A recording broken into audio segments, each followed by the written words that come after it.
What's the big deal? That's not a big deal. What do you have a problem with that? I don't have a problem. It's you guys who keep looking at it. Everybody is looking at your gut. And Hughes, let's just get this over. Welcome to UberCube, the podcast where we discuss all things cube, but with refreshments. This is your host, Anthony Adams, a.k.a. Uber Bear. Ooh, everybody is looking at your gut. Today I'm joined... Oh, my God. Today I'm joined by our two amazing hosts. Let's start with the one we've missed the most. Hi, it's me, Magic, also known as May. And hi, this is Vancouver. Look, everybody is looking at your gut. It's Stu. Thank you and welcome. And we have a very special guest today, and one of our amazing friends that has joined our group, and in fact a Patreon, which I keep telling him he doesn't have to be. He continues to do it anyways. What's your name? Tell us your name. This is Sam McKenna from the Patreon from the end episode. Welcome to the show, Sam. Yeah. So we're here to talk about, as you may have deduced from the little clips, is May. Do you want to introduce what we're talking about? I can't take this from you. Look, everybody is looking Today, at your we're gut. talking about Gut, the true Soul Zealot, my beloved. The beloved Gut. Yeah, so we'll do a little interlude here and what we're going to kind of talk about, and we're going to get much more detailed as we move through the episode, but my beloved Gut was a little coinage that May herself came up with on the Twitterverse and posted it, and ever since then, well, we want to just go ahead and say that May is responsible for me cutting Gut from almost all of my cubes. Yeah, so for those that are not familiar, what we're talking about is going to be Gut, True Soul Zealot for 2 colorless and 1 mountain. You get a 2/2 legendary creature, Goblin Shaman. Uncommon. Whenever you attack, you may sacrifice another creature or an artifact. If you do, create a 4/1 black skeleton creature token with menace that is tapped and attacking. It can't be blocked except by 2 or more creatures. And then interestingly enough, because this came up in CubeCon 2023, someone's passing this around like, this card seems great, but I don't know what a background is. I'm like, oh yeah, you don't really have to care what a background is. But we're going to talk a little bit about Gut as we move through this episode. But before we do, we're going to do the thing that we always do here at UberCube, and we're going to enjoy our libations of the show. And since poor Sam here has to bear witness to this atrocity, what are you having there first? I'm drinking a Sycamore Spaceman Spliff IPA. Complicated. And what about yourself, May, since we've missed you so much? I know, I've missed y'all too. I am having strawberry banana whip quirk. Ooh, nice. Quirk. And Stu and I, since we're celebrating this beloved Gut episode and all the things that poor Gut, all the trauma that Gut has caused me in my life, we're having a Glenlivet. It is the 1824 of it, and it is the Caribbean cask single malt scotch. It is delicious. So cheers. Cheers. You don't need to crack it open. Let's It's crack them already in open your and glass. get to the episode. All right, let's get to it. We're talking about Gut. Let's talk about the timeline of Gut. Let's start out with that, because Gut's a fairly new addition to the world of Cube, right? Couple of years old. That's fairly new-ish. And fair to say that this has kind of made some waves all over the place. And Anthony, you mentioned that you'd taken it out of some cubes. Why don't you tell us why you'd just taken this seemingly innocuous uncommon out of so many of your cubes? It's got a weird little timeline to it. I think it's important. So whenever she was first unveiled, I said, hey, she's really great. And I added her to my Powered Vintage Cube. And that's pretty much upon the release of this set. And I kind of remember getting some riff about it. Like this, it may have been from someone sitting to my left, but I won't say his name starts with Stu, that may have told me this card's not good enough. And so I kind of listened, and everybody kind of told me this card's not good enough. It's undersupported. And you know, that may have been true in my iteration of the time before the spring cleaning of the cube. Not me, though. I hyped you up on it. Yes, you stuck to your And guns can I on also this one. apologize in advance for all the other people that I hyped up on Twitter? Just for everybody to realize how powerful Gut really is. Enough that it ended up in, like, MTGO Vintage Cube. It still sits in a lot of cubes. That's what's interesting before we start going on this timeline. Like, for example, Sandwich right now that's currently in the running today with Sandwich's Peasant Cube currently runs Gut in that environment. And we could talk about the contextualization of that card, etc. But because I got these signals from my friend circle that at the time Gut simply was not good enough for my Powered Vintage Cube, I decided, well, I do have a need for something that says sacrifice artifacts in my Uber Bears artifact cube. Well, let's ask our guest, right, Sam? You're an aficionado, a cube curator, and Magic player. Yeah. What was your first opinion of this card when it was spoiled? So my cube philosophy, like what I do for my personal cube, I try to run cards that only have the full printed rules text on there. So when it came to choose a background, I wholly dismissed right off the bat. That's brave. I didn't even read them. I'm like, I don't care. Not for me. Well, for a little bit of context, I'm going to interrupt that. No, And please. I'm intentionally, but for context for the listeners, your cube, what is your cube about? What is the context of your environment? Because you have some specific rules that probably declare that. All right. So my cube is Sam's single-sided cube. It's single-sided because there's no double-sided cards. Because I can't be bothered to remember what's on the back side of a Magic card if it's not the back of a Magic card. So then kind of snowballing from that, it's, any obscure mechanics, anything that's not evergreen, I need the printed rule text. I don't need to try to remember the difference between fading and vanishing. So you're avoiding complexity overall, right? That's It's the not gist. complexity in general. Like, there's a lot of complex Magic cards in there. Being complex isn't going to get it removed from the environment. It's not being able to read the card and parse it fully without outside information. So nothing that says Monarch, Enter the Dungeon, Initiative, where you have those outside cards to kind of tell you what's going on. Nothing like that. So that's Simplicity why. is key. Yeah, it's simplicity to Simplicity To as a far as the point, yeah. run of the Simplicity, game. simplicity is yeah. fine. Elegance, even is Yeah, how elegance, I like because that. I would Yeah. define your cube as very elegant. Like it's very accessible. Your cube, it's not, the cards are complex, so I don't want to take away from the complexity. But I will say that you do focus on the cards' readability, Yes. that players understand what they're trying to do, and your choices are very art driven as well too. So yes, yeah. would you agree with that statement? Oh, for sure, yeah. Right. So I think that's a curation technique. So I can see where it said has a background may have been a problem, or you must, No, just outright. I'm like, I'm not going to spend my time parsing through this set, looking at any of those cards to choose a background, because this isn't Commander. Right. So we're not choosing backgrounds. I don't even need to remember what this is anymore. I'm just going to dismiss them wholly, just outright. And this is a card that kind of picked up steam early. You just saw a lot of discourse about it online, and that got me to go back and reconsider it. Just kind of cover that part with my hand and be like, oh, actually, this is a good card. This does a lot of crazy things. It needs to be answered. It needs to be answered quickly. It can get out of control. And it does. Yeah, Certainly does get out of control pretty quickly. So take the timeline back to CubeCon 2023, where I had a Rakdos Sacrifice deck that I'm now wanting to be predominant because I'm wanting to shed that skin of Selesnya as the dominant package, right? I want something that's kind of ruthless and will not worry about necessarily blowing up the artifacts, but rather sacrificing them to an advantage. And Gut did provide a niche, and May and I will kind of talk about this a little bit, where I kind of took those terms a little liberally, a little bit. I did a wide paintbrush on the sacrifices artifacts, and I get an effect. But CubeCon 2023, I did get some feedback that it was too strong, but it wasn't like, it wasn't Paul Revere saying the British are coming, screaming down the streets, right? It wasn't openly declared to me. It wasn't yelled, not everybody's screaming it from the fences.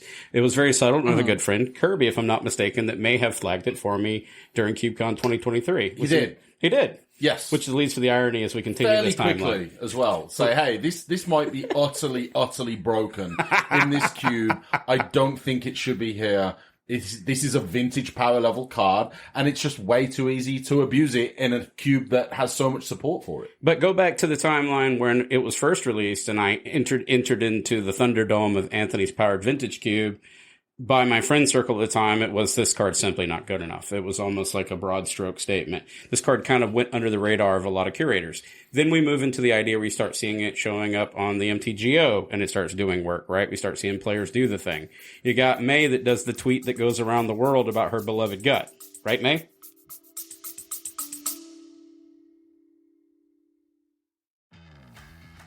Do you love all things about comic books? The stories, the art, the characters, the creators, Then listen to Comics Discourse 114, where three friends discuss both current and classic comic books from all publishers and the creators behind them. Yeah. So I essentially just put out a tweet, and I didn't expect it to get as popular as it did. But basically, I put up Gut and said, y'all need to run this in your cube, you cowards. And little did I know that I raised enough eyebrows that people started adding it and then realizing how good Gut was. I'm sorry, but also you're welcome. And then somewhere in this timeline, we see it show up in the Turbo Frog Cube. We see LSV talking about how strong this card is, right? And it really starts coming to its own. Then it's suddenly, why is this card, Anthony, not in your Powered Vintage Cube? You can see where the head scratch is now happening here, right? Where just a couple of months prior, it's not good enough. Then I downshift it, as curators do, thinking everything's going to be okay. And then it wrecks people at CubeCon 2023. So, if it's okay if I give it a little bit of context of what makes Gut so strong as a card. What a lot of people don't understand about Gut at first glance is that if you do not have instant speed removal to use before combat, you could sacrifice anything, a treasure, a mana rock, whatever, a little stupid one drop that you had earlier. It doesn't matter what you sacrifice, because at the end of the day, you're changing one thing into a 4/1 menace skeleton. Even if Gut dies after that point, it doesn't matter, because you got that 4/1 skeleton already tapped and attacking that turn. You paid 3 for the bare minimum of a 4/1 menace haste skeleton, right? So when you're looking at the base stats of the skeleton plus the base stats of Guts in terms of like card value, having 4/1 on a different body and 2/2 on yours, but having to sacrifice something else, it's not a real cost. It's not. And I will say this. I did not believe in this card when I first saw it, when it was first spoiled. And I will say that the reason why is because I misunderstood this card. Misread, if you want to call it that. I was under the impression for some period of time that it was not whenever you attack, it was whenever Gut attacks. I don't know, had we been drinking scotch or it was late or whatever when Anthony's like, hey, look at this card. I think it's cool. And I look and I'm like, it's only a 2/2 and then you've got to attack with it and then, you get a 4/1, but it's only 3 mana. Like, yeah, 4/1's fine, but I don't know.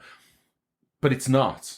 It's whenever you attack. Not whenever you attack with Gut, just whenever you attack. That by itself and the fact, and again, May, as you alluded to, it's just so easy to have treasures or food tokens or, a clue token or even a Thraben Inspector. And I love you, Thraben Inspector. But I'm sorry, you're going in the bin if I'm getting a 4/1 menace skeleton creature out of this bad boy. So this is, and I don't know if it was just myself that did that. Maybe other listeners can relate to, misunderstanding not just this card and other cards as well. But Sam, I love you and your cube. Read the card. Because this maybe is a great sort of pivot, again, back to what you're talking about, is it really, really helps to read the card and understand what the card does when you're evaluating. Oh, yeah. Actually going back and reading the card. That got me to put it in my cube. That got me to order a foil artist proof and put that in my cube. Another one? I got another foil artist proof. Yeah, I got true Soul Zealot foil artist proof. It's in the queue. We can look at it later. It's fine. So sorry to kind of jump the script a bit, but I felt that it was prudent to continuing the conversation. No, and this is a secret, even though we're talking about our beloved Gut, this is kind of a secret episode that both May and I were crafting a couple weeks ago when she was here for UberCubeathon, so there's more to come on that. But what's interesting, let's go back to this timeline. So when did Anthony decide to make this cut, right? So I told you it kind of resided in there, CubeCon 2023. At this point, I'm still running it, Artifact Cube. It's now been she's been promoted to my Vintage Cube, right? So she's in there too. I even at one point, I'm glancing at her because she's lovely to go in, frankly, into my Fem Cube. Like, I'm looking for opportunities because at this point, I'm still not evaluating this card on this power spectrum. It hasn't been a lot, as we said, we've got this large volume of cubes in our play group. We know it's kind of a thing, right? Mm-hmm. And we don't get a chance to joust with them as much as we'd like to. So frankly, we don't get the output. So we're really hyper dependent on the community and all these YouTubers and whatnot saying this card is busted, right? And people like May that's been screaming from the high heavens. So fast forward, we go to UberCubeathon. At this point, I'm still clinging on to the dream stream. And all I really want is I want to focus on that part. Whenever you attack, you may sacrifice another creature or an artifact. And I want to overly highlight that. Again, I had a need in my artifact cube to really promote that aspect of the cube. I wanted to challenge the status quo of Selesnya. That's kind of, I want to get that skin out of here, right? I want Rakdos to be really threatening. But we go into the event, and then Kirby, our good friend Kirby, and if I'm not mistaken, Kirby, and I apologize, but I believe this to be true. I know for a fact at UberCubeathon, you were trounced once again by our beloved Gut. I believe you were also the victim at CubeCon 2023. If not, it was another listener. But still, all the same, it's now people are coming to me multiple times going, you got to get this card out of here, Anthony. Like, no, it's fine. It's just like a 4/1. And they're like, but it's got menace. I'm like, well, whatever, just block it. But I clung onto this as long as I need to. And May finally knocked some sense into me. Again, May, I want you to make your argument. What is so strong about Gut? You made the statement very plainly. So I do want to point out that we had a bit of the pre-pod discussion talking about removal, specifically in the context of Gut Shot, and how it's funny that Gut Shot is the piece of removal that doesn't actually answer Gut. However, you can Gut Shot the skeleton that Gut makes, so I find that really funny. But point is that when Gut comes down, if you aren't answering it then and there, as soon as you move to declaring an attacker, you are getting that 4/1 skeleton with menace already tapped and attacking, right? So let's say you spend your removal and you have to answer Gut once you actually have the mana again, right? Because this is already just by turn 3. So you've spent 3 mana, already gotten a 4 power attacking creature through at this point, because we're assuming that she didn't immediately get removed, right? You still have a 4/1 body, a 2/2 body, and the potential to make an additional skeleton next turn. When it comes to the roles of Rabblemasters, they're supposed to come down and create a clock, and Gut does that with flying colors. But what makes her scarier than other Rabblemasters is that she herself is not the threat, but the tokens she makes are the threat. And she persists. This is the thing, going back to, it's this, you don't have to attack with Gut. You can attack with anything. You can attack with a Thraben Inspector, and then you can attack that same Thraben Inspector and just have a 4/1 menace, and then put something else out, put some garbage out, or put reanimate your bloody Thraben Inspector for all I care. Now, you do have to have the Thraben Inspector. Like, other Rabblemasters aren't going to ask you to have anything else on the board to do their thing. There's a rule. If you just run the Gut into an empty board, you're not going to get the same kind of value you would if you ran into Rabbmaster itself into an empty board. And that is exactly how you beat Gut. So I want to bring up the example with our good friend Samich with the Peasant Cube. This is the workaround. And he and I actually have had matches where Gut's on the field. And all you do is cut down everything around Gut, basically, if you can't. Like, the Gut Shot story, we knew to do that. You just kill the enablers for Gut. That was the first time that I played with Gut. That's how I ended up getting trounced with this card on the battlefield. And I got it down twice. I drafted an aggressive red base deck. Gut came down. I thought, oh my gosh, this is great. This was after I'd obviously learned the error of my ways. I had no other creatures, no other artifacts to sack. And it just kind of sat there. And I was kind of hoping, all right, I'm going to play it now. I'm going to wait. I'm going to get some other creatures out, sack them for value. They got removed. I never got the value out of it that I wanted to. And I got punished for it. But let's talk about the synergies. Anthony, artifacts. That helps. It was a real reach, though. I'm going to go ahead and amend that statement now. I already made this argument with May, and I feel like I lost it wholeheartedly because her argument was just better. I was really relying on that idea. Again, I want to go back. I want that Rakdos sacrifice deck to be super relevant. I want it to be threatening. I want it to put a clock on the players. I want all those vibes, right? I want an aggro deck outside of the Boros equipment, for example, right? That's what I wanted out of this. And Gut does this wholeheartedly. But then May just told such a great story, right? And then Kirby, I can't not give credit to Kirby. Kirby was just like, it needs to go. There's 1,000 cards that you could do better that fit this. And I was really clutching on to that idea of exactly on the 10 what that card says. Sacrifice an artifact, right? I mean, ultimately, I'm dismissing the skeletons. I'm dismissing everything about it. I'm just leaning in that too much. And that is why I actually transitioned over to, once I'm convinced, and it took me a while. Like, this took years of this transition. I'm talking about ups and downs and transitioning from one cube to another. This really plays into that hard evaluation of cards, right? And May, before I even talk about what I added, I want to lean into you as the curator. You're a person that really takes time. You let things ruminate. That's kind of what I may have ruminated a little too long in the sauce, but what do you think about that? So I think that it's always good to take time and actually process your decisions, and I think that you took the appropriate amount of time before taking Gut back out. However, that being said, I think that I ended up siding with the people wanting it to be removed because it's just like, Gut is a powerful card. Her ceiling is so high, even though her floor is potentially bad, but her ceiling is good enough. And most of times that she's going to be coming out where it's 2 bodies and a 4/1 skeleton already tapped and attacking, right? Having those in mind of, say, quadrant theory and how she applies into it, it's important to respect the card's power level within your environment and relative to what you're trying to get your players to draft.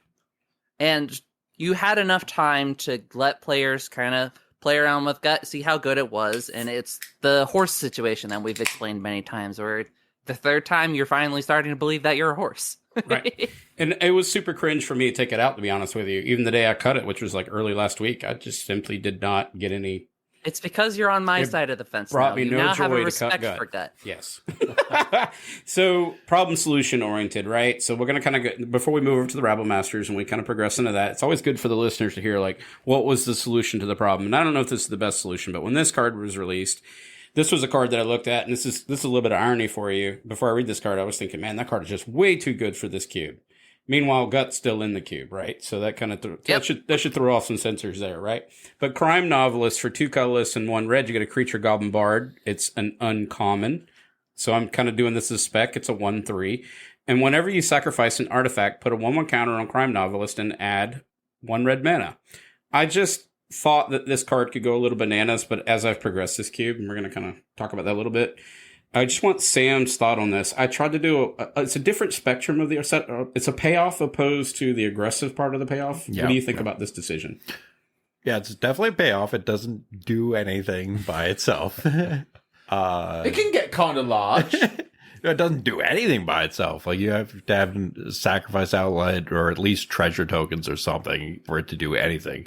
Obviously, it goes nuts with treasures, like getting 2 mana and a 1/1 counter. That's wild. So, I mean, like, in an artifact environment, like, it's a strong card. It does stuff for sure, but it's definitely on the payoff end where Gut.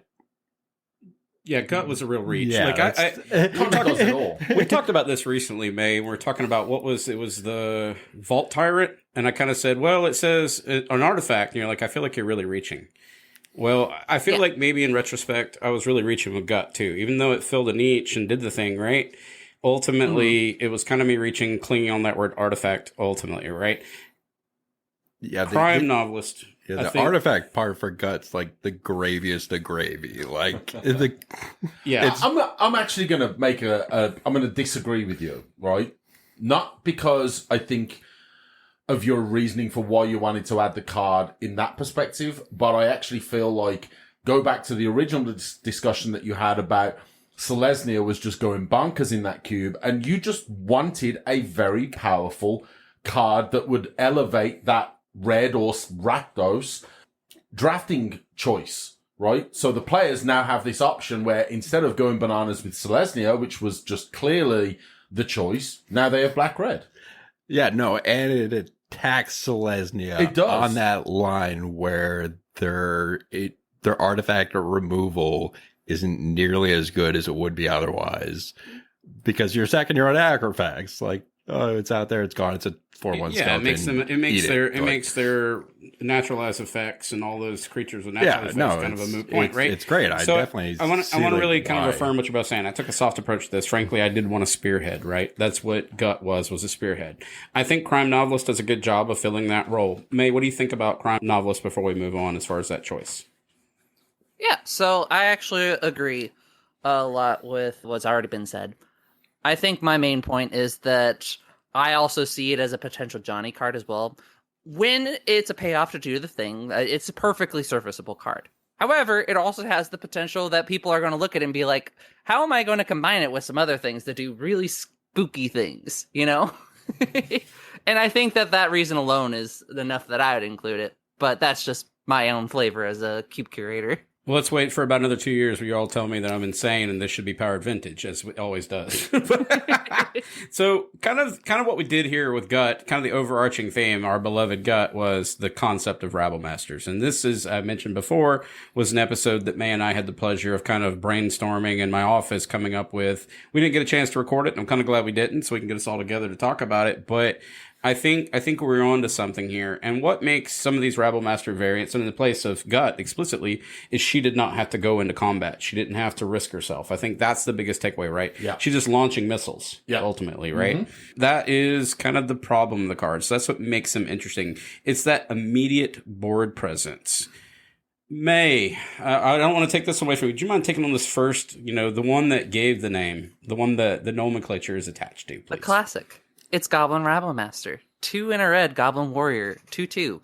Other Goblin creatures you control attack each turn if able. At the beginning of each combat on your turn, create a 1/1 red Goblin creature token with haste, and whenever it attacks, it gets +1/+0 until end of turn for each other attacking Goblin. So, what's important to note about the classic nomenclature of Rabblemasters is, specifically in regards to this card, that the main power comes from the body. The main one comes from the Rabblemaster putting pressure on by itself. And it creates an interesting relationship in regards to Gut because, like I mentioned before, the tokens are actually the scary part. They are big. They're evasive. They already come down tapped and attacking. They're there. And Rabblemaster is a case where it's a clock because of the body itself. So it ended up not even showing up in a lot of aggro decks per se, quote unquote, but more as a way that they could keep building up their board and create more value over time, because if you could just keep your opponents down and then keep beating them down with Rabblemaster, eventually you'll win. It's a clock. Well, what's interesting about that clock is I think Goblin Rabblemaster is obviously less egregious than Gut. As in, oh, absolutely. You could probably scale this into a lot of environments and not really get ridiculed for that idea. Would you agree with that statement, Sam?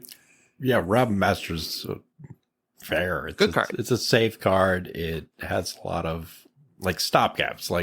You have to attack with the creatures, the tokens that come to play. They're 1/1s. They're gonna get just chump blocked a lot of the time. So you have to do the work to clear the board to make it good. It's like May said, it's more of a mid-range creature than an aggro top end, where Gut can be the top end of your aggro deck and you're really happy about it. You're not thrilled if Goblin Rabblemaster is the top end of your aggro deck.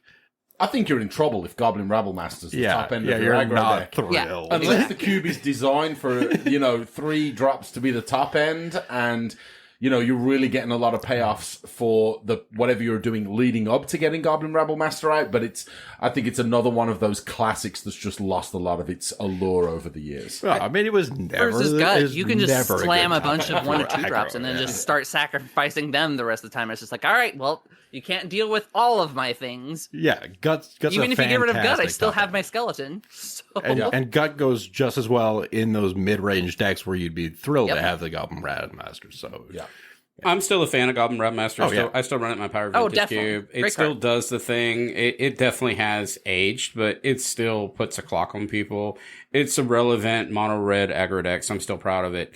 I still run this next card, and I run it in multiple cubes. I'm a fan of this for different reasons, thematic and as far as just power that it puts out. Is Hanaware Garrison for 2 colorless and 1 red. You get a 2/3 human soldier. Whenever Hanaware Garrison attacks, put 2/1 red human creature tokens onto the battlefield, tapped and attacking. And then it's got the melds with Hanaware battlements. I don't actually play into that in my horror cube. It's too many hoops to jump through. I think it's really cool, but I don't actually bother with that. But I still run this because I run a human aspect in my horror cube, which is currently going up tomorrow for CubeCon.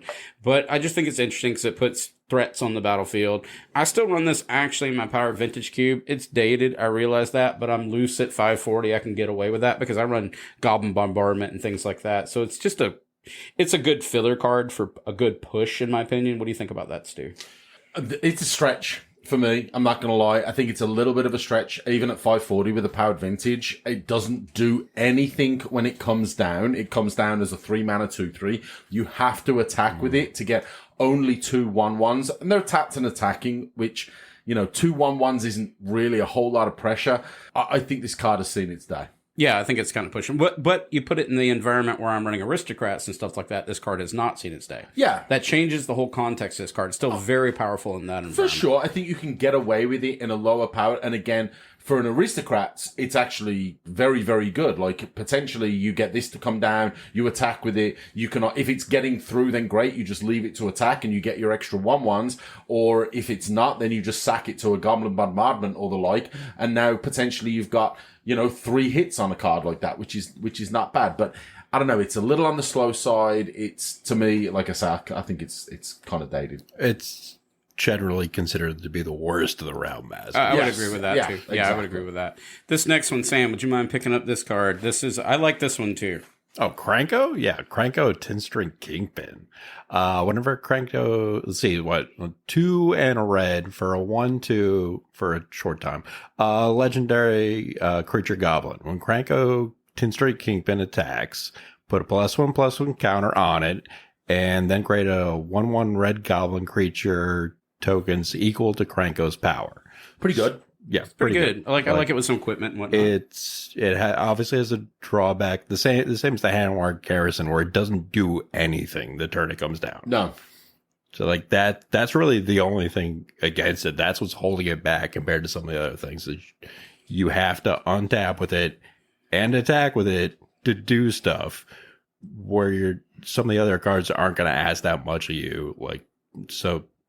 But otherwise, like, once it gets rolling, it gets rolling. And I don't dislike, okay, so it comes down as a 1/2 for 3. Not super impressive. But you do get to attack, you get a +1/+1 counter on it. So now it's a 2/3, and then you get 2 goblins. So you're getting, if it doesn't get removed, you only need 1 attack to get 3 bodies out of this thing, right? And that itself has 2 power and 3 toughness.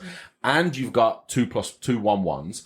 I think this is kind of in the middle as far as those Rabblemastery kind of cards, if you will. I actually, crazily enough, would probably prefer this in your vintage cube. It's in there. Just because I want you to just go nuts with goblins.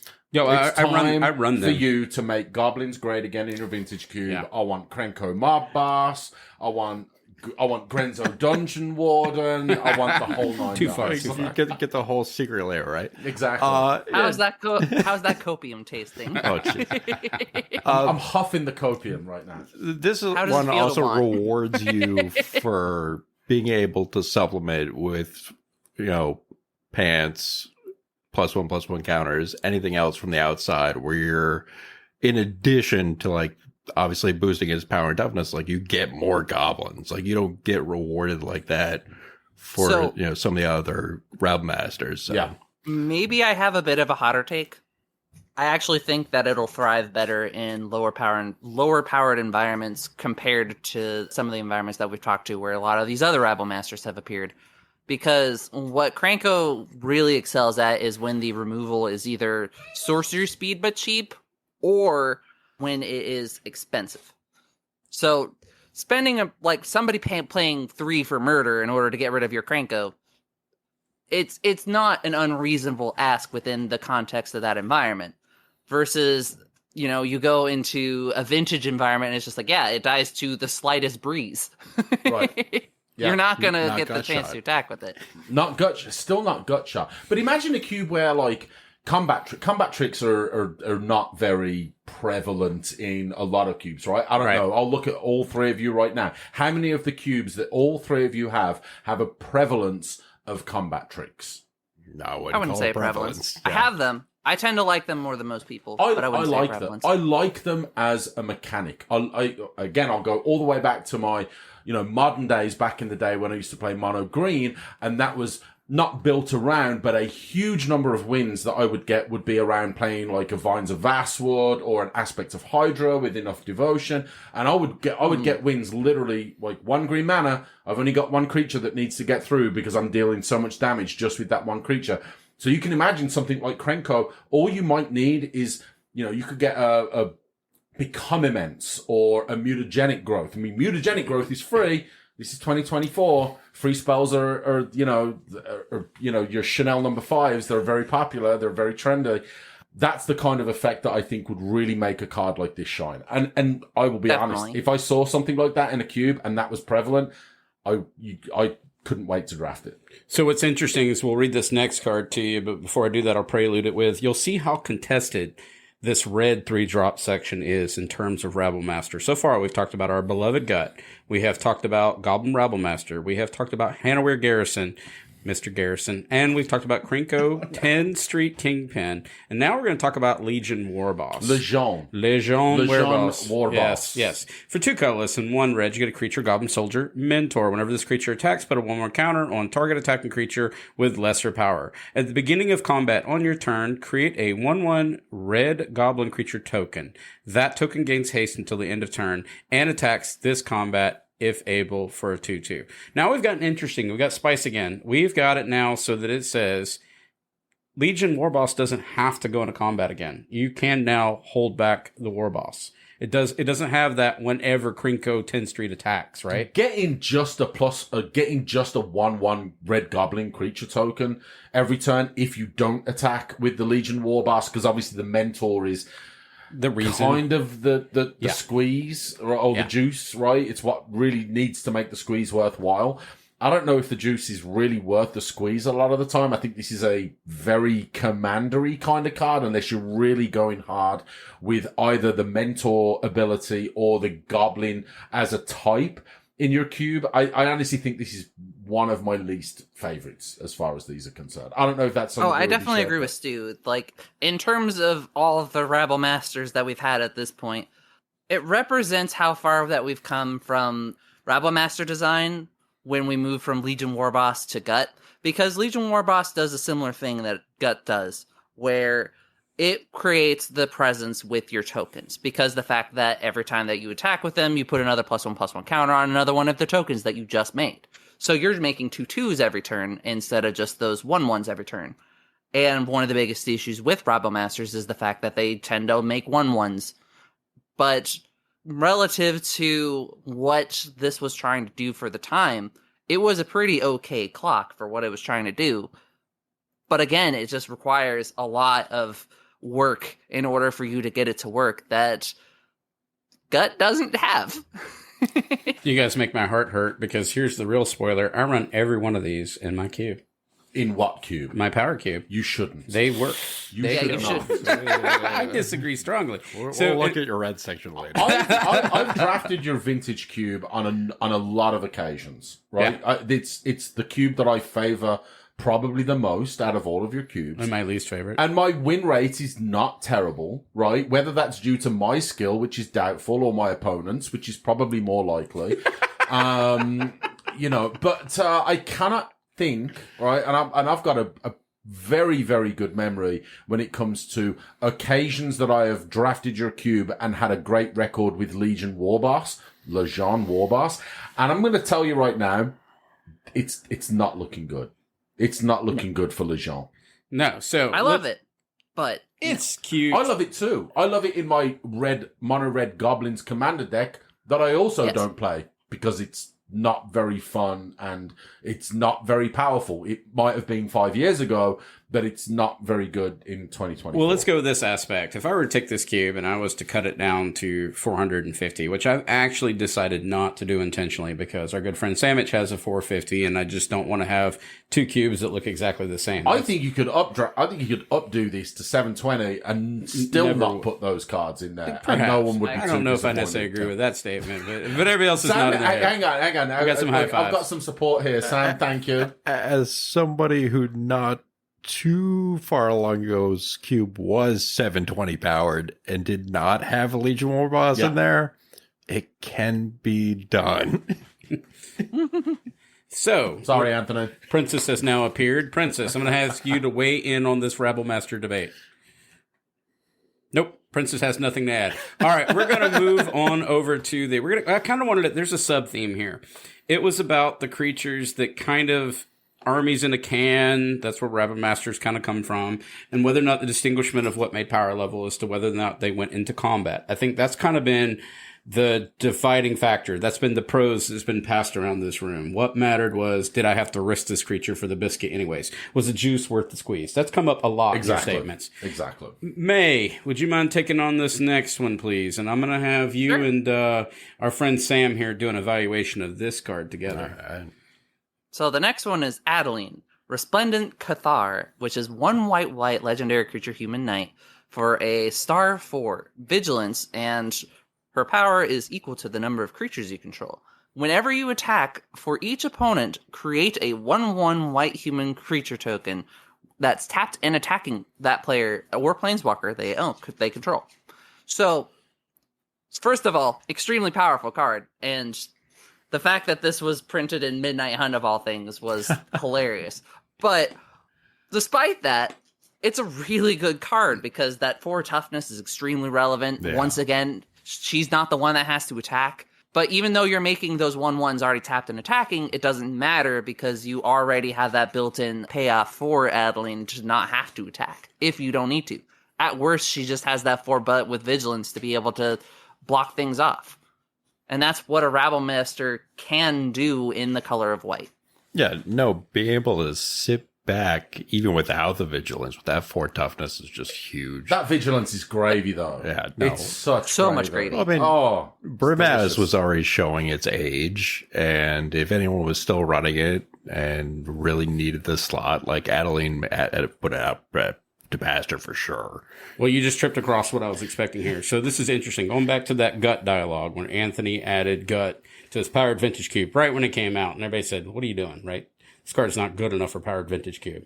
Well, I remember when Adeline came out, and I listened to a lot of podcasts, and I watch a lot of videos, and I listen to debates and how people do card evaluations and et cetera, even like our good friends at LPR and all of them, and not including them in this conversation, but other ones that we listen to, where Adeline was called to court oftentimes whether or not it was actually a replacement card for Brimaz at the time, right? Was this going to dethrone Brimaz? Well, later the community after playtesting realized, again, this card is better than Brimaz. But it was not at first sight. It did not. It was a very much on the fence, almost like these were apples and apples kind of cut. It came up just like with gut. It was interesting to hear those card evaluations from different podcasts, etc. No, people were definitely viewing the second part of the Brimaz trigger on defense getting that token that never really happened. They were giving that way too much weight. And it's really about attacking. Like you're white. You want to be aggressive. You're an aggressive deck. Yes. Like even, and if you're not the aggressive deck, like what are you doing? Like, And if you're not, or you're always trying to be, but if you're not, for whatever reason, you've still got this, again, 4 toughness creature. Yeah, the 4 toughness it's offsets so unbelievably that relevant. Brimaz like trigger you also get when it blocks. Yeah, exactly. So application of this card in the real world setting, I run this in my Power Vintage Cube, which we've kind of made obvious, and it's a high power cube. I also run this in my Fem Cube, which I actually want to do a shout out and say thank you so much to May for helping me get that cube into CubeCon and for advocating and, backing the project and what we were working so hard on. And also want to do a shout out for the Birds of Paradise for selecting that cube. I am truly honored and blessed. What is interesting about how much farther that we've gotten compared to the Rabblemasters of old and Rabblemasters of now is when we look at a card like Hero Bladehold, which is 2 white human knight for 3/4 battle cry, and whenever it attacks, you create 2 1/1 white soldier creature tokens that are tapped and attacking. It was cool when it came out, and for a long time, it was definitely worth that 4 mana. But nowadays, you can get things like Adeliz for so much cheaper. And sure, you don't get that battle cry, but it is interesting to see how much more efficient that we are getting in terms of our card quality with our Rabblemaster S cards. And the fact that it even got this far for people to realize the Rabblemasters that we have in terms of quality. No, I think we have this new class of card. We're used to viewing threats as Baneslayers that don't really get their value until they untap, and Muldrifters that get their value when they enter the battlefield. We have this class of cards now that's starting getting their value like when they're on the battlefield before they get to attack. It creates a whole new category. No, it is. It really is. Like this wasn't a card that really existed. Like Hero Bladehold, like that was a really good card. Like that did a lot of work. It's still a good card. It's still a good card. Oh, it's like if you get to untap with Hero Bladehold and attack, it's so you're deadly. doing things. You are, like, because you're probably finishing the game, right? You should be. You should be. Because you're attacking with a 3/4 and 4 toughness, is difficult to get rid of. And now you've got the battle cry effect, which means that you're attacking with 2 more 2/1s, and those are extremely relevant. Like, are you gonna just take 4? That's a lot of damage to take from one single card. It's great, but it's a Baneslayer. Like, it doesn't do much. Like, maybe it gets to block, but it doesn't get to do anything until you get to untap and attack with it.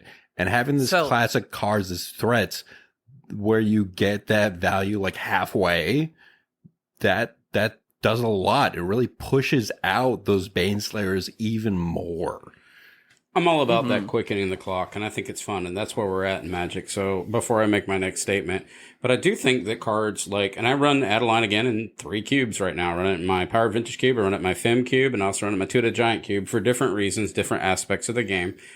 But I also think these cards are a little bit, and we use the word again, it's derogatory, but a little lazy, right? Like, you don't have to commit to the bit. You just kind of play these cards. Going back to Gut, I love Gut, my beloved Gut. But as May stated earlier in the episode, it didn't require me to do anything except for play Gut. Yes, I had to have a board set up. I acknowledge that. But it really didn't have, the cost is very nominal for what you got, right? Devil's advocate and it just didn't require me to do a lot as the player. The card kind of pseudo played itself. Yeah. Going back to Hero Bladehold requires a commitment, right? I've got a battle threshold. I want to attack. I want to get that battle cry on. Or going back to any of these cards that we kind of evaluated early on. I think Hero of Bladehold kind of can exist as its own army, though. You're getting the creatures when it attacks. It's a 4 toughness body. It doesn't really need to do a whole lot. Yes, you're not getting the 2/1/1 white soldier tokens when it attacks if it just sits back on defense, but it's still not bad. If listeners are thinking, I've already heard this episode before, because we did, in fact, do an Armies in a Can episode with our good friend Jordan Ackett. Go listen to that. We are revisiting some of these ideas because of our beloved Gut, but I just want to kind of put that out to the universe because we are kind of looking at these through another lens now. You had something to add? Oh, no. Like, I'm not fully outright dissing Baneslayer type cards. Like, I think that you can craft a great environment where Hero Bladehold is a great card. I agree. And yeah, no, it's just, I think in the, high power, especially the vintage level environments like we're talking about, Anthony's Cube, like you can't run these cards. I do. Like you. I'll argue against it. I'm going to argue with all of you, like, openly. I'm at 540. I think that we're looking at these premium packages. If I went to 360, I think you're just kind of raising your cane at us. I'm going to die on these were good. Old man yelling at the cloud. I'm allowed to die. I'm going to die on this hill because this card is still impactful. I don't want all of my cards to play, going back strictly a Powered Vintage conversation. I have been looking at the idea, I've got all these adventure cards that are just totally taking over and dominating games. They're kind of like autoplay cards, basically. They're just winning. Time lock your cube. And I want to go back to a day where players had to make critical decisions and go into combat. And I think that's okay. And I don't think, and that's what I like with what, like, for instance, Daybreak Games has been doing on Moto, where they've been kind of taking it back, right? So the cards don't play themselves. And when we go into something like Hero Bladehold, I think that's still a very respectable card. Yes, you can kill it with anything. Like, it dies to 100% of all removal formats. It is Baneslayer-ish, yes. But it has to have the home. But you better find an answer. To give you some context of why we're, like, comparing a slingshot to a shotgun, right? If Hero Bladehold untaps, right? You're going to collectively have, say, your plus 2 more damage that's coming in tapped and attacking. Then you're going to have the 2 other 2/2s with the battle cry, and so then you're going to have your 3/4. So that's going to be an additional 7-9 damage that you're swinging with if you get to untap with it, right? Versus Gut, you're swinging in with if Gut manages to stick around for another turn, you're going to be swinging with 2/4/1 menace skeletons. One of these things scales better than the other. And the problem is that Hero Bladehold has to attack to get the value. Gut does not. You immediately put that pressure on with Gut. Exactly. So we've kind of done this Boros type of thing without actually talking about Boros. We did the Rabblemasters, we did the Gut, now we've kind of touched over to the armies in the can. Our good friend Sam here has a card that he wants to talk about that kind of takes all this and it just mashes it together, where we're at in 2024. All right, so I want to talk about Othari's Sun's Glory. For 3, a red and a white, you get a legendary Phoenix, 3/3, flying, lifelink, haste. When Othari's Sun's Glory attacks, you get an experience counter. I know, Super Commander. You get an experience counter. Then create a 2/2 red rebel token that's tapped and attacking for each experience counter you have. So it stacks. You can get out of hand. And for 2, a red and a white, you can tap and untap rebel you control. Return Othari from your graveyard to the battlefield tapped. Othari's busted. Othari's busted. And it's busted in kind of like the 2 like extremes, like your powered cube where you can get that out fast, and your slower environments where like hitting 5 is more mid-range than endgame. Right. It's battle cruiser in certain environments. In other ones, it's just fast and furious. I get that too. I think that's a cool like tie off to this idea where we're at with these cards, right? Going back to Gut's original evaluation was so interesting, right? Where we looked at it and originally it was kind of poo-pooed upon by my play circle where I first interjected it and it's just simply not good enough. So then immediately it sets in my brain that, well, if it's not there and it isn't uncommon, it must be quite okay for Uber's Artifact Cube. Meanwhile, it rests quite comfortably in Sandwich's Peasant Cube and still resides there, right? It hasn't had enough playtest data to say that it should be cut from that environment. A little bit of feedback came back from CubeCon 2023 where it was played at, but we haven't gotten this full spectrum, right? Whereas we've had Kirby give me like, dude, this card has totally wiped the floor with me on 2 occasions, right? So eventually I had to listen. May made a compelling argument, but in the final thoughts, ultimately, I miss my beloved Gut. I do. I miss it. It was really difficult for me to cut that card. Stu's going to do it. She's a good card. I feel bad cutting her too. I'm still a devil's advocate. My counterpoint is that you cut her because you started respecting her as a card. You started respecting her in terms of power level. Buddy is looking at your gut. It's all right. So the health of the environment ultimately is what came down to the decision for cutting Gut. That's what we're talking about here. Yep. When you see how we kind of taken each one of these Rabblemasters, and I know we took some that weren't so much Rabblemasters, but we kind of made them all into one little grouping, armies into can again, if you will, right? But we got a lot of, in my case, I got a lot of player data. I didn't just I died on the hill until I couldn't die on the hill anymore, and enough cases came my way, and I decided to make the decision. But then I also looked at something that, in the case of the crime novelists, that fit that niche that I wanted to do from a different aspect, and I was okay with that. But you have to ask yourself, when a card says that it doesn't have to go into combat, is it a red flag? Like, when you don't have to risk the card, it probably, from a curation standpoint, should be something setting off your sensors, right? If you don't have to do it, that's a pretty powerful card. If you're getting an effect like you're getting with Gut, where you're getting a 4/1, like Menace is so strong. 4 power that you have to block with 2 creatures is just so devastating when you're getting that kind of value out of it. And yeah, I think that you've really hit the nail on the head. When you don't have to endanger the value piece like a Gut that you do with a piece like, Goblin Rabblemasters, yeah. All those other effects that we've talked about, right? And where do they exist in that? Like, are they part of that top end? Gut, and Sam, I think you made this point so eloquently, is Gut just fits anywhere, right? As far as that power band. Yeah. The top end, there's no ceiling. May, you also alluded to this. The floor for Gut is very, very low. If you don't have anything to sack with, then what are you going to do? Like, okay, do I have a Gut? which I can't do anything with other than attack with a 2/2? Or do I want a Hero of Bladehold where I can attack with a 3/4 and get 2/1s out of it? Like, there's, in some ways, I'm thinking, hang on a second, like, that really elevates Hero of Bladehold significantly, in my opinion. But the reality is that there just isn't a comparison between the two. I think you just play more instant speed removal. You heard it here first. Yeah. Yep. So attention, Facebook commander groups. Play more removal. So what's interesting is what we kind of talked about here too is the early evaluations versus the long-term player. When we talked about Gut and how it kind of went through its long-term decision-making where it kind of went in one environment, then another environment, et cetera, on the evaluation scale.